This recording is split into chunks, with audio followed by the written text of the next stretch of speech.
ಇನ್ನು ಬೆಂಗಳೂರಲ್ಲಿ ಈಗ ಆಪರೇಷನ್ ಫುಟ್ಪಾತ್ ಒತ್ತುವರಿ ಕಾರ್ಯ ಮುಂದುವರೆದಿದೆ. ಕಳೆದ ತಿಂಗಳಿಂದ ಜಿಬಿಎಯಿಂದ ನಿರಂತರ ಕಾರ್ಯಾಚರಣೆ ಆಗ್ತಾ ಇದೆ. ನಗರದ 5 ವಲಯಗಳಲ್ಲಿ ನಡೀತಾ ಇದೆ ಒತ್ತುವರಿ ತೆರವು ಕಾರ್ಯ. ಮತ್ತೆ ಮುಂದುವರೆದಿದೆ ಈಗ ಬೆಂಗಳೂರಿನಲ್ಲಿ ಫುಟ್ಪಾತ್ ಒತ್ತುವರಿ ತೆರವು, ಆಪರೇಷನ್ ಫುಟ್ಪಾತ್ 5 ವಲಯಗಳಲ್ಲೂ ಕೂಡ ಆಗ್ತಾ ಇದೆ. ಫುಟ್ಪಾತ್ ಮೇಲಿನ ವ್ಯಾಪಾರಿಗಳು, ಪೆಟ್ಟಿ ಅಂಗಡಿಗಳು ತೆರವನ್ನ ಮಾಡ್ತಿದ್ದಾರೆ. ನಂದಿನಿ ಬೂತ್, ತಾತ್ಕಾಲಿಕ ಶೆಡ್ಗಳು, ಜಾಹೀರಾತು ಫಲಕಗಳನ್ನು ತೆರವು ಮಾಡಲಾಗ್ತಾ ಇದೆ.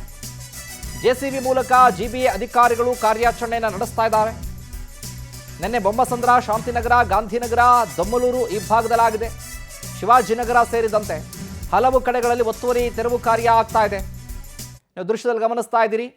ಬಿಬಿಎಂಪಿಯ 5 ವಲಯಗಳಲ್ಲೂ ಕೂಡ ಈಗ ಎಲ್ಲ ರೀತಿಯ ಫುಟ್ಪಾತ್ಗಳ ಒತ್ತುವರಿ ತೆರವು ಕಾರ್ಯ ಈಗ ಮತ್ತೆ ಭರದಿಂದ ಸಾಗ್ತಾ ಇದೆ.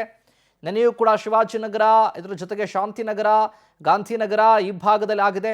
ನಂದಿನಿ ಬೂತ್ಗಳಾಗಿರ್ಬೋದು, ತಾತ್ಕಾಲಿಕ ಶೆಡ್ಗಳಾಗಿರ್ಬೋದು, ಜಾಹೀರಾತು ಫಲಕಗಳಾಗಿರ್ಬೋದು ಅಥವಾ ಒತ್ತುವರಿಗಳಾಗಿರ್ಬೋದು, ಇವೆಲ್ಲವನ್ನು ಕೂಡ ಸಂಪೂರ್ಣವಾಗಿ ತೆರವು ಮಾಡಲಾಗ್ತಾ ಇರುವಂಥ ದೃಶ್ಯಾವಳಿಗಳನ್ನು ಗಮನಿಸ್ತಾ ಇದ್ದೀರಿ. ಕಂಪ್ಲೀಟಾಗಿ ಜಿಬಿಎ ವತಿಯಿಂದ 5 ನಗರ ಪಾಲಿಕೆ ವ್ಯಾಪ್ತಿಯಲ್ಲೂ ಕೂಡ ಆಪರೇಷನ್ ಫುಟ್ಪಾತ್ ನಡೀತಾ ಇದೆ. ಒತ್ತುವರಿ ಕೆಲಸಗಳು ಕೂಡ ಆಗ್ತಾ ಇದೆ. ಇನ್ನು ಪಾದಾಚಾರಿ ಮಾರ್ಗದಲ್ಲಿ ವ್ಯಾಪಾರ ಮಾಡೋದು ಅಥವಾ ಅಲ್ಲಿ ಏನು ಸ್ಟೆಪ್ಸ್ಗಳನ್ನು ಕಟ್ಕೊಂಡಿದ್ದವರು ಅಥವಾ ಇದ್ರ ಜೊತೆಗೆ ಶಾಪ್ಗಳ ಮುಂಭಾಗದಲ್ಲಿ ಬೋರ್ಡ್ಗಳು ಹಾಕುವಂಥದ್ದು, ನಾಮಫಲಕ ಅಳವಡಿಕೆ ಮಾಡುವಂಥದ್ದು, ಈ ರೀತಿ ಮಾಡಿದ್ದಾರಲ್ಲ ಅದೆಲ್ಲವನ್ನು ಕೂಡ ಈಗ ತೆರವು ಮಾಡಲಾಗ್ತಾ ಇದೆ.